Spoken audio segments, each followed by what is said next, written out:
मैं भारत को भारतीयता की मान्यता के आधार पर फिर से खड़ा करना चाहता हूं, उस काम में लगा हूं।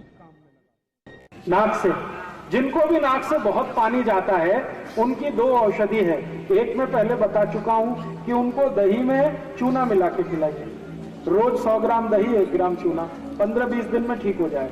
दूसरी उनकी औषध है कि गाय का दूध रात को नाक में डालिए सोते समय, 1-1 थेम दोनों नाक में, तो 3 दिन के बाद ही पानी जाना बंद हो जाए।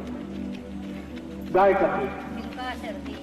सर्दी बहुत होती है, छींक बहुत आती है, नाक से पानी निकलता है, ऐसे किसी भी मरीज को 1-1 थेम गाय का दूध रात को सोते समय नाक में डाल दीजिए, नींद बहुत अच्छी आएगी और नाक से पानी निकलना, छींक आना, सर्दी, ये सब बंद हो जाए।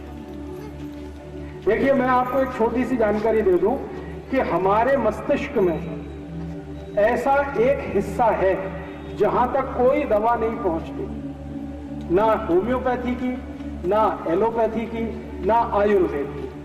किसी भी तरह की दवा मस्तिष्क के कुछ एक हिस्से तक कभी भी नहीं पहुंचती, लेकिन गाय के दूध की ताकत यह है कि वो मस्तिष्क के हर हिस्से तक पहुंच जाता है, हर हिस्से तक पहुंच जाता है।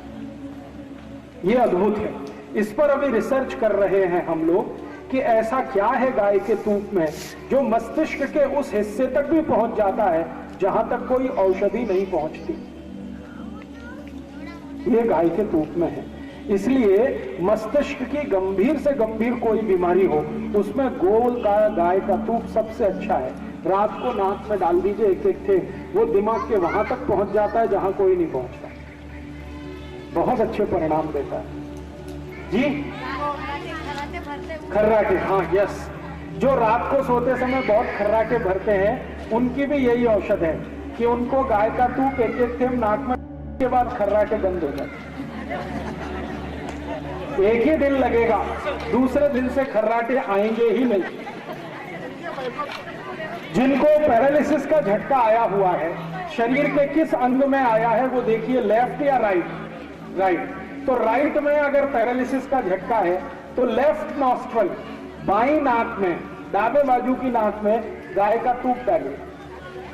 राइट में है तो लेफ्ट में डालिए, लेफ्ट में है तो राइट में डालिए। 3-4 महीने सतत दूध डालिए।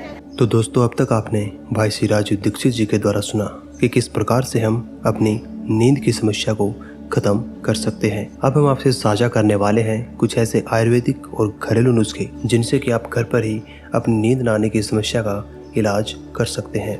यदि आपको बिस्तर पर जाने के बाद नींद नहीं आती तो ये 2 तरीके आपके लिए कारगर साबित हो सकते हैं। पहले तरीके में आप बिस्तर पर सोने के बाद अपनी आंखें बंद कीजिए एवं 3 से 5 गहरे और लंबे श्वास लीजिए। श्वास लेते एवं छोड़ते समय अपना ध्यान श्वसन मार्ग पर रखें। इसके बाद आप अपना ध्यान अपने पैर के एक अंगूठे पर केंद्रित कर लें। 1 से 2 मिनट तक अपना ध्यान अपने पैर के अंगूठे पर ही केंद्रित रखें।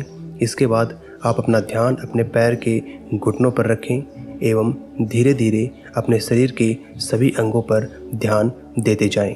आप देखेंगे कि आप 3 से 4 मिनट के अंदर आपको नींद आने लगेगी। साथ ही साथ दोस्तों, एक बात और ध्यान रखें, जब हमें नींद आनी बंद हो जाती है तब हम अपने दिमाग में एक धारणा बना लेते हैं कि मुझे नींद नहीं आएगी, और जब आप सोने के लिए बिस्तर पर जाने का प्रयास करते हैं तभी आपको डर लगने लगता है। अब मेरी पूरी रात ऐसे ही व्यर्थ में जाने वाली है, और आप धीरे धीरे सोने से भी डरने लगते हैं। इसका खामियाजा आपको मानसिक एवं शारीरिक बीमारियों के रूप में भोगना पड़ता है। इसका उपाय है कि जब कभी भी आप अपने बिस्तर पर लेटने जाएं तब आपके मन में यह विचार होना चाहिए कि चलो, बहुत अच्छा हुआ कि मुझे नींद नहीं आ रही, इससे अच्छा और क्या होगा। मैं अपने ईश्वर का स्मरण कर सकता हूँ, मेरा ईश्वर मेरे लिए जो भी कार्य करता है वो अच्छा ही करता है। जब आपके दिमाग में धारणा बन जाएगी आपके लिए जो भी होगा वो अच्छा ही होगा, तो आपको नींद भी अवश्य आनी शुरू हो जाएगी। क्योंकि दोस्तों, नींद और नींद से जुड़ी मानसिक बीमारियाँ ये सभी हमारे दिमाग का ही खेल होती हैं।